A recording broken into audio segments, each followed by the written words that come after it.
تسکین جان دل کی دھڑکن بھی ہے، ایسا راحت رسا میرا ہندوستان جانے من۔ تو علماء ہند نے کیسی پاپڑ بیلیں اور کیسی قربانیاں دی ہیں، کیونکہ ہندوستان کے بہت سے افراد اس بات سے کبھی بھی خوش نہیں تھے کہ اس ہندوستان کو جمہوریت والا دیش بنایا جائے اور اس دیش کے اندر جمہوری نظام قائم ہو۔ سردار پٹیل جیسے بے شمار افراد صرف اور صرف اس بات کے قائل تھے کہ اس ہندوستان کو ہندو اسٹیٹ بنایا جائے، لیکن جمعیت علماء ہند کی محنتوں سے یہ ہندوستان جمہوری ملک بنا۔ اور یہ بنا کب، اس بات کو بھی ہمیں جان لینا چاہیے۔ حاضرین، جب 15 اگست 1947 میں یہ دیش آزاد ہوا تو اس وقت میں اب ہندوستانیوں کو اس بات کی طرف توجہ ہوئی کہ ہندوستان آزاد تو ہو گیا ہے، لیکن آخر ہندوستان کے اندر اب آئین کیا ہو، کانسٹیٹیوشن کیا ہونا چاہیے۔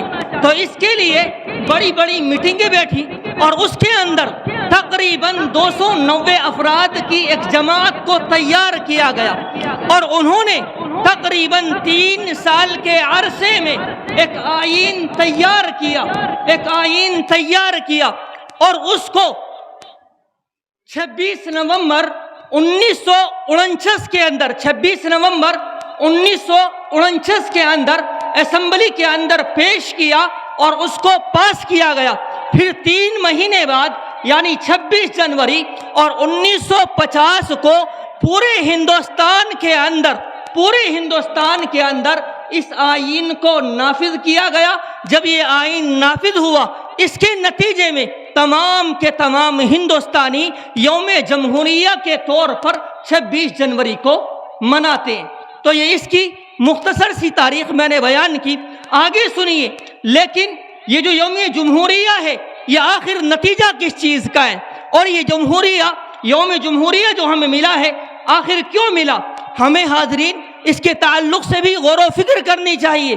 آج بہت سے مسلمان یہ اعتراض کرتے ہیں اور یہ اشکال پیش کرتے ہیں کہ ہندوستان پہلے بھی غلام ہو گیا تھا اور اب دوبارہ غلامی کی طرف چل رہا ہے اور ہم دوبارہ اب غلامی کی زندگی بسر کر رہے ہیں۔ تو حاضرین، یہ مسلمانوں کی بہت بڑی غفلت کی بات ہے اور بہت ہی زیادہ بے توجہی کی بات ہے۔ افسوس یہ ہے کہ ہم نے تاریخ کو نہ تو پڑھا اور نہ ہی سنا۔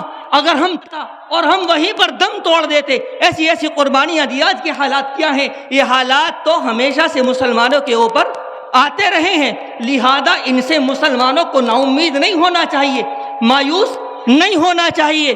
اور تاریخ کیا تھی مسلمانوں کی، اس کو بھی یاد رکھنے کی ضرورت ہے، مکمل تاریخ تو بیان کی نہیں جا سکتی کیونکہ وقت ہے بہت کم۔ مختصر انداز میں بتاتا چلوں کہ 1799 عیسوی میں اور اس سے بھی پہلے تقریباً 1755 عیسوی میں نواب سراج الدولہ نے انگریزوں کے خلاف جہاد کیا۔ اس کے بعد 1799 عیسوی میں حضرت ٹیپو سلطان شہید علیہ الرحمہ نے ایسٹ انڈیا کمپنی کے خلاف جام شہادت لڑتے ہوئے نوش کیا، اور اس کے بعد تقریباً 1803 عیسوی میں جب انگریز نے دہلی کے اندر کھڑے ہو کر کے یہ اعلان کیا تھا کہ خلق خدا کی ملک بادشاہ کا، لیکن آج سے حکم ہمارا ہوگا، اس وقت جب انہوں نے یہ اعلان کیا، ہندوستان کے اندر سب سے پہلے کھڑے ہونے والے جو عالم دین تھے وہ تھے حضرت شاہ عبدالعزیز صاحب محدث دہلوی رحمۃ اللہ علیہ، جنہوں نے اس اعلان کے خلاف دہلی کے اندر ببانگے دہلی اعلان کیا تھا کہ آج ہندوستان غلام ہو گیا ہے اور ہر مسلمان کے اوپر انگریزوں کے خلاف لڑنا اور انگریزوں کے خلاف اس ملک کو آزاد کرانے کے لیے جہاد کرنا فرض ہو گیا ہے۔ حاضرین، یہ 1803 کی بات کر رہا ہوں، 1803 کی۔ اس وقت میں نہ تو مہاتما گاندھی تھے اور ایسے ہی نہ جواہر لال نہرو اور یہ جتنے بھی ہیں جو آج ہمارے رول ماڈل بنے ہوئے ہیں، ان میں سے اس وقت کوئی بھی نہیں تھا 1803 کے اندر جب انہوں نے جہاد کا اعلان کیا، اور پھر 1831 میں جب پہلا جہاد ہوا اس کے اندر جنہوں نے شرکت کی تھی وہ صرف اور صرف مسلمان تھے، اور مسلمانوں میں بھی تمام کے تمام کون تھے؟ علماء اکرام اور چوٹی کے علماء تھے، جنہوں نے 1831 کے جہاد میں جامِ شہادت نوش کیا اور ہزاروں کی تعداد میں علماء اکرام نے قربانیاں پیش کی۔ حاضرین، یہ باتیں ہمیں یاد رکھنے کی ہے۔ 1857 میں لاکھوں کی تعداد میں مسلمانوں نے جامِ شہادت نوش کیا۔ ایک پنڈت ہے میوا رام گپتا، اس نے ہندی کے اندر مسلمان مجاہدین کے نام سے ایک کتاب موسوم کی، ایک کتاب تصنیف کی ہے۔ اس کے اندر انہوں نے تذکرہ کیا ہے کہ 1857 کے جہاد میں تقریباً 5 لاکھ مسلمانوں نے جامِ شہادت نوش کیا تھا۔ کتنے مسلمانوں نے؟ 5 لاکھ مسلمانوں نے۔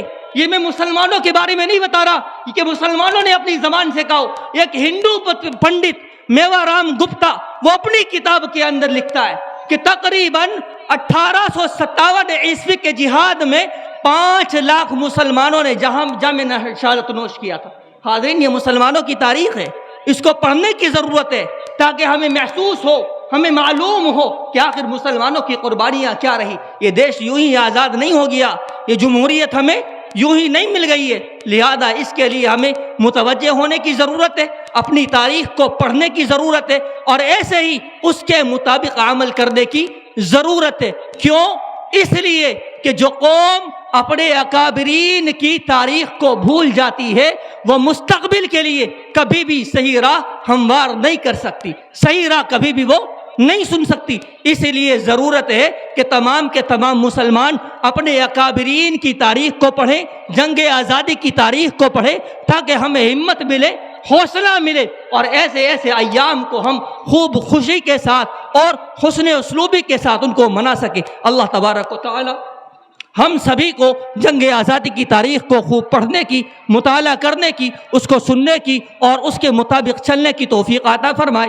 آمین وآخر دعوانا ان الحمدللہ رب العالمین۔